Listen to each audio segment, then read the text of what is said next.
पूजे गौरा मैया तुलसी लगवली, तुलसी भैले काचनार,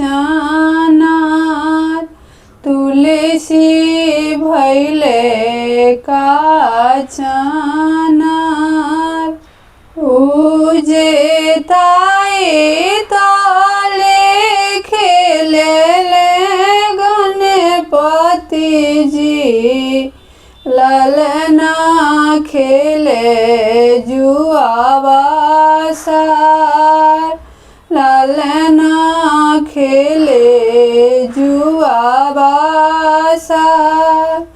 पूजे देवा घर से आइले भोले बाबा, बाबा पूछे गौरा से बात, पूजे कौन बारत तू कैलू, अंगना खेले गणराज,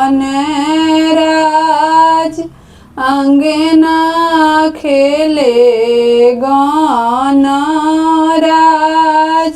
पूजे कर जोरे कहेली गौरा देई, सुनि स्वामी बचन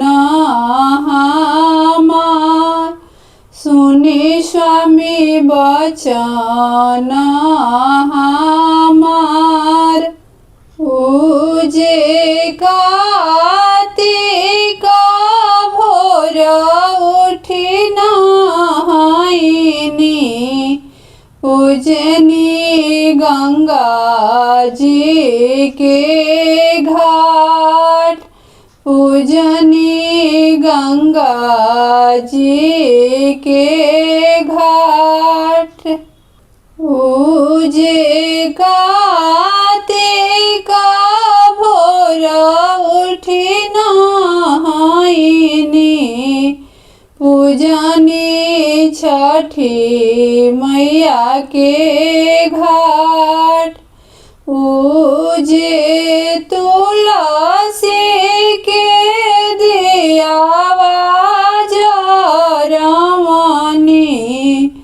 उठी साँझे भीनु सार, उठी साँझे भीनु सार।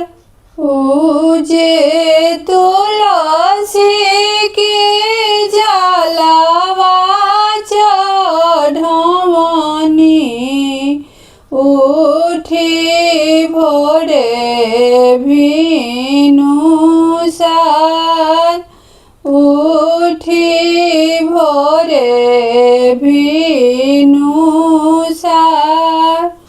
पूजे एकादशी व्रत हम कैनी, भूखनी छठी के व्रत, भूखेली छठी के व्रत। पूजे आदित्य देव के कैनी राजावा, गोदिया खेले गणपति लाल, गोदिया खेले गणपति लाल।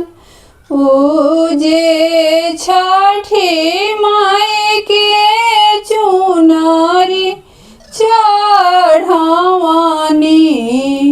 गोदिया खेले लाल, गोदिया खेले